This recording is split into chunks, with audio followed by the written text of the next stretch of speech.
commentators today. We're going to get started off on Hodojo. Hodojo? Nope. How do you pronounce that? Hodojo. Hodojo? Here's the thing. I start calling things by their Smash equivalent, which I know is probably really cringe. So this is Smashville? This is Smashville. There's Battlefield. There's PS2. What the hell do you call like that one purple stage with the statues? Oh, well, if there's no equivalent, then I'll call it by that. You know, that's... Also, I have so much respect for people the devs who make like old skins like this. Oh, yeah. Like high poly, like arcade looking. Especially when it's like in reference to like an older game in the series. But already, starting off, Wizard Guy making Case look like he has not picked up the game in a minute. I mean, Case hasn't been here in a while, but he's still a very formidable foe. But Richie he's just started coming last week. So he's a big Kragg enjoyer. I wonder how much he played the first game, if at all. See, that's the thing. Like, it's always difficult to kind of tell, like, because a lot of Smash players have at least tried Rivals. Rivals 1, that is. But Rivals 2, even if you have that previous Rivals experience, it's kind of difficult to get into a little bit. There's just a little bit of a barrier that you can't, like, transfer a ton of skills initially into. Definitely a bit of a learning curve. Oh, nice little baby dash to grab the back throw. Also, how do you do the little baby dash? Little baby dashes? It's like just a little flick, just a tiny little flick. Because I saw Lilybun doing it all the time in her sets. It's comparable to a Smash 4 perfect pivot, where you flick the stick back, but just take out half of the the turnaround part and just keep the second half of it. That's how you baby dash. It's a half of a perfect pivot. So you don't flick the stick back to neutral. Yeah, it is. Perfect pivots are also in this game, which that was my favorite thing about Smash 4. Love that as just kind of like a way to scout out a lot. I did not know perfect pivots were in this game. Oh yeah, they're not like as fluid as they are in Smash 4. God, they felt so good in Smash 4. But then again, movement in general was so clunky in Smash 4. Yeah. All right. Well, as we were discussing all the various intricacies of this game, Wizard Guy showing Case the intricacies of this matchup as he smacks his recovery down to the depths. Big rock. Big rock. Does go burr. Yeah, that was... Goes plop. And you can see why they felt the need to at least give Kragg a little tap on the wrist this patch with that nerf on the rock throw, because getting hit by, 4 rocks in a row doesn't feel great. Now you get hit by 2 rocks, and we're fine. Yeah, like 2 or 3, and then we're back to playing the game. Yeah. But honestly, what I'm noticing here is I'm not seeing a lot of combo starters from Case. I'm not seeing a lot of once we've got the seed on, we're not looking for setups.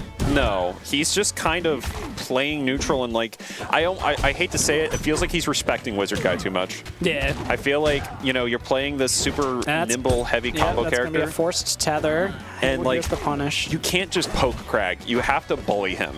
Oh yeah. You got to juggle him. Yeah. And Maypul's real good at that. You just got to know how to do it. All right, nice. Okay, nice little tricky movement there to get himself off ledge, and there we go. I think that's one of the first dash attacks I've seen, but a nice side B canceled up strong is gonna do it. Yeah, crisp little confirm right there from Wizard Guy. Something that's very noticeable about comparing him and XYK's Kragg is that he has a lot of these confirms on lock and will just constantly reset you. Whereas Kyler kind of just plays the game a bit more naturally. Richie will try to carry his advantage, stay as long as he can. Yeah. Oh, and as we can see, it's working out wonderful. All right, here we go. Got to keep Kragg up in the air, because that rock, he's stuck with it until he's out of hit stun. There's not a damn thing he can do about it. Not a single thing. Ooh, nice use of downer to get the rock shards to stop that pressure from Case. Oh, and we got the special pummel, and now you're in an awful spot off stage, but good DI. Yeah. Wizard Guy gonna miss the follow-up. Forced to pillar. Not gonna find any punish off of it, though. I almost want to see Case go for more grabs. Oh, yeah, absolutely. He's again, Richie is blocking a lot of this pressure inertly with shield, and if you just run up and do a little tomahawk grab, Maypul has a really insane tech chase game. So, and you can tell that some players are a little more comfortable with the movement in this game than others. And whilst Wizard Guy has definitely got his confirms on lock, we're not seeing a whole lot of tricky movement come out of his Kragg here. So he's relying on that shield quite a bit to bait Case in, and it's working out quite well. So I would also like to see, there we go. See, a great example. Now Wizard guy in a bad spot, using the rock to give himself just a little boost there. Mix up his timing ever so slightly. Looking for the wrap. Maypul can sometimes have a hard time finding a kill, especially... Yeah, when you can't get the grab. Yeah. Like, sometimes, like, the better thing to do is just set up a Lily on a platform and get a back throw with a mark. 50-50? Okay. Yeah. Good dodge there from Case. But was that going to do it? All right, good DI. Sour spot. Yeah. And like the thing about Maypul is that like she's almost like Joker in a way where you don't have a lot of like forward strong option, you know? Yeah, it's kind of like dash attack. Oh, and there we go. Again, 2 stocks in a row.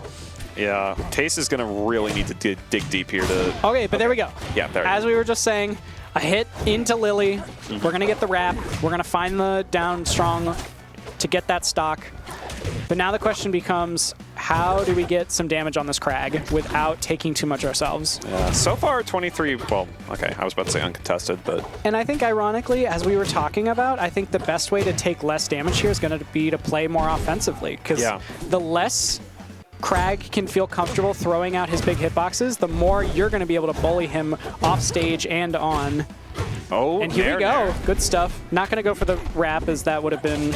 I wonder put him in a bad spot. Neutral B will actually break pillar. Sometimes... So is there any percent or positioning on stage? An excellent spike there from Case, putting himself right back in this game. But is there any position or percentages where a tether guarantees any follow-up? So or is it all just kind of DI check? A lot of Maples will opt for like F-tilt at like 130-ish because you could then tether to the left and get an air.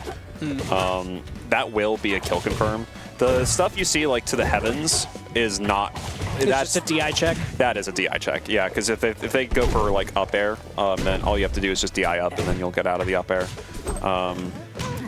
Okay, Case, you know, we were talking a lot, but Case really has turned up the heat here. Yeah, and I want to chalk it up a little bit also. Oh, okay. Okay. Good DI. Rich is a knower. We just talked about how to get out of that. Rich doing a good job of it. Yeah. That down strong is going to do it. Good punish on the rock. That was a little bit greedy. Wizard guy looking to close out the set with another side B canceled up strong for the 3rd stock in a row. Yeah. Case saying, not going to fall for it a 3rd time. Case kind of turned up the heat a little bit, but going to Hyperion Harbor. This is a risky pick for... Well, not actually, no. I was going to say, I think this is one of Kragg's a fantastic pick for Wizard guy. He's not going to have to worry one bit about that super far away wall from the ledge, whereas Case definitely going to have to keep it in the back of his mind at all times. Yeah, I'm surprised Case didn't ban it. Like, I guess maybe like the early up air kills are kind of like tempting. I mean, we're banning Space Armada, right? And then what else are we banning? I didn't catch it. Yeah. Over the port. I mean, I would personally ban Forest if I was Maypul, because you just do not want to croak that early. You're already a light character. Yeah.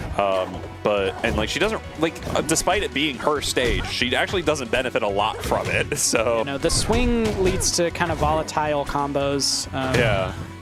Maypul likes her consistency. Oh, but yeah. The stage pick already doing dividends for Wizard guy, as Case felt the need to up B early, was a little scared to go to the wall. Yeah, the difficulty about like some of the characters in this game is that their recoveries need prep time. Like you gotta like prep with arcanes. Oh yeah, nice up B. That's where the Harbor pick is gonna be a little risky for Richie. But I mean, that's the first up he's gotten hit by to kill this entire set. So and it felt like a little bit of a call out. It was a good follow up there. He might have still been hit stun, but at the very least, it was a I'm gonna throw this out, and this might be true, but if you don't, oh, and we got our jump taken. You can't be mashing jump out of disadvantage in this game, or you will just end up dead at 30. Yeah, especially on this stage of all stages. I mean, Maypul, like, her recovery's not the worst, like, without Watcher's Mark, but it does have, like... But you gotta have the mark to start. Yeah. You know, it's kind of like Arcane with Puddle, except honestly a little more extreme, and just like that, Wizard guy taking full advantage of the stage, knowing exactly how to exploit Maypul's recovery. There were definitely a couple things